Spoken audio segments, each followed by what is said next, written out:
Colorado lawmakers are working to help keep communities safe from wildfires. They have introduced several bills since their legislative session started in January, and one has already passed. I want to highlight two of the bills and what they mean for all of us. One bill, titled Vegetative Fuel Mitigation, is waiting for the governor's signature.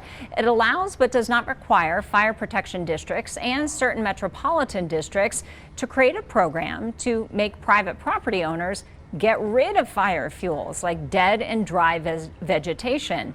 Notices would come in the mail, and the districts would be allowed to enforce fines of up to $300 per incident.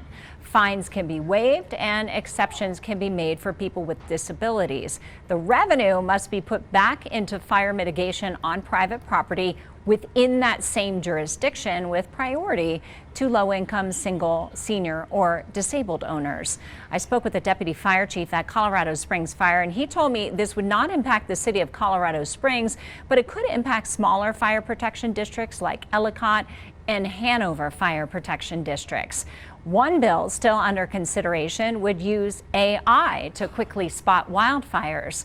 The Senate bill is titled Detection Components for Wildfire Mitigation.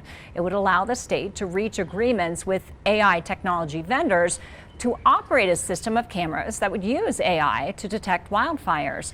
All parties would have to be aware of requirements regarding criminal invasion of privacy. You can read the details of the 6 bills introduced on our website right now, KOAA.com.